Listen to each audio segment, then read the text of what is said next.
بسم اللہ الرحمن الرحیم۔ پیارے بچوں، ہماری آج کی کہانی ایک ہوشیار بنیے اور چالاک تاجر کے متعلق ہے، جنہوں نے ایک معاہدہ کیا اور اس میں گواہ بنایا برگد کے ایک درخت کو۔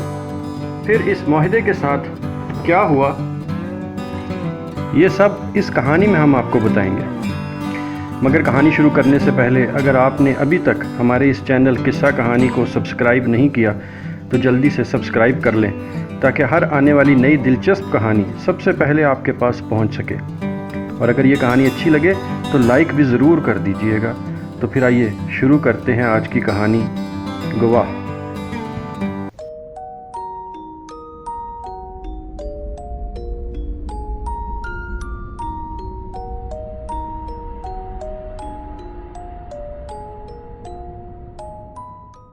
ایک دفعہ کا ذکر ہے کہ کسی تاجر نے ایک بنیے سے کچھ رقم ادھار لی اور یہ رقم بہت جلد واپس کرنے کا وعدہ کیا، مگر کافی عرصہ گزر گیا اور اس نے وہ رقم بنیے کو واپس نہ کی۔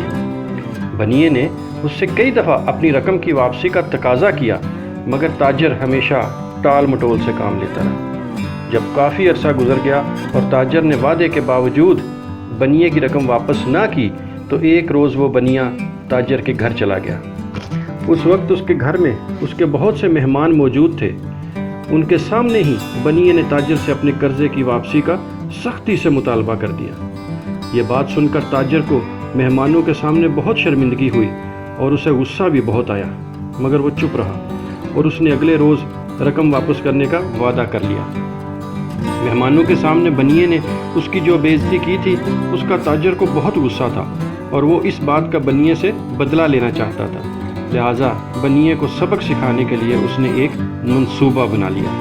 اگلے روز جب بنیا صبح کی سیر کرنے کے لیے گھر سے نکلا اور چلتے چلتے ایک ویران جگہ پہنچا تو تاجر بھی اس کے پیچھے چپکے وہاں آ گیا اور اس کا راستہ روک کر اس کے سامنے کھڑا ہو گیا اور بولا، میرے مہمانوں کے سامنے میری بے عزتی کر کے تم میرے ہاتھوں سے بچ نہیں سکتے، اب میں تم سے بدلہ لوں گا۔ بنیا ڈر گیا، مگر وہ بہت شاطر آدمی تھا، اس لیے اس کے ذہن نے فوراً کام کیا اور بولا، اے بے ایمان تاجر، مجھے اندازہ تھا کہ تم مجھے نقصان پہنچانے کی کوشش کرو گے، اس لیے میں اپنے گھر بتا کر آیا ہوں کہ کہاں اور کس طرف جا رہا ہوں۔ اب میں اگر گھر واپس نہ پہنچا تو میری بیوی کوتوالے شہر کو سب کچھ بتا دے گی اور وہ تمہیں گرفتار کر لے گا۔ اس کی بات سن کر تاجر گھبرا گیا اور بولا، میں تمہاری جان بخشی کر سکتا ہوں لیکن تمہاری ناک ضرور کاٹوں گا، اس سے تمہیں سبق مل جائے گا اور تم آئندہ کسی کی بے عزتی نہیں کرو گے۔ اس کی بات سن کر بنیے کے ہاتھوں کے طوطے اڑ گئے اور وہ جلدی سے بولا، نہیں تم ایسا مت کرو، میں اگر تمہارا قرضہ معاف کر دوں تو کیا تم مجھے چھوڑ دو گے؟ تاجر تو چاہتا ہی یہی تھا، اس لیے جھٹ سے بولا، مجھے تم پر اعتبار نہیں، اس لیے تم مجھے یہ لکھ کر دو کہ میں نے تمہاری ساری رقم تمہیں واپس کر دی ہے اور یہ معاملہ ختم ہو گیا ہے۔ بنیا فوراً اس پر راضی ہو گیا اور پھر اپنی جیب سے ایک کاغذ اور قلم نکالتے ہوئے بولا، اس تحریر کے لیے ہمیں ایک گواہ بھی درکار ہے، کیونکہ قانون کے مطابق ہر معاہدے پر گواہ کے دستخط ہونا لازمی ہوتے ہیں، اس کے بغیر معاہدہ ادھورا ہے۔ نہیں، کوئی گواہ نہیں، بس تم مجھے لکھ کر دے دو۔ گواہ کے نام پر تاجر گھبرا گیا، کیونکہ اس طرح اس کی چال کا سب کو علم ہو جاتا۔ گواہ کے بغیر اس تحریر کو کوئی نہیں مانے گا، بنیا بولا۔ پھر اس نے ادھر ادھر دیکھا اور قریب ہی برگد کے ایک گھنے درخت کو دیکھ کر کہنے لگا، کیوں نہ ہم اس برگد کے درخت کو گواہ بنا لیں جس کے نیچے ہم کھڑے ہیں۔ تاجر نے دل میں سوچا، یہ برگد کا درخت تو بول ہی نہیں سکتا، اس لیے یہ میری شکایت کسی سے نہیں کرے گا۔ بیوقوف بنیا میری چال میں پھنس گیا ہے، یہ سوچ کر وہ راضی ہو گیا۔ بنیا نے تحریر لکھی اور خود ہی برگد کے درخت کی طرف سے بطور گواہ اس پر دستخط کر دیے اور وہ کاغذ تاجر کے حوالے کر دیا۔ تاجر خوش تھا کہ اس نے کس ہوشیاری سے بنیے کو بیوقوف بنا لیا ہے۔ اس نے رسید لے کر جیب میں رکھی اور خوشی خوشی گھر واپس چلا گیا۔ بنیے نے بھی جان بچ جانے پر اللہ کا شکر ادا کیا۔ اب ہوا کیا؟ ہوا یہ کہ دوسرے دن صبح سویرے تاجر ابھی سو کر اٹھا ہی تھا کہ اسے راجا نے اپنے سامنے طلب کر لیا۔ تاجر گھبرا گیا اور بھاگم بھاگ جب شاہی محل پہنچا تو اس نے دیکھا کہ بنیا پہلے سے ہی وہاں موجود تھا۔ تاجر کو دیکھتے ہی راجا پوچھنے لگا، کیا تم نے اس بنیے سے کچھ رقم ادھار لی تھی؟ جی حضور، لی تھی، لیکن وہ تو میں نے اسے واپس بھی کر دی تھی، جس کی رسید میرے پاس موجود ہے۔ اب مجھ پر اس کا کوئی قرضہ باقی نہیں، تاجر نے جھٹ سے جواب دیا اور جیب سے نکال کر وہ رسید راجا کے سامنے رکھ دی جو کل ہی اس نے جنگل میں بنیے کو ڈرا دھمکا کر اس سے لکھوا لی تھی۔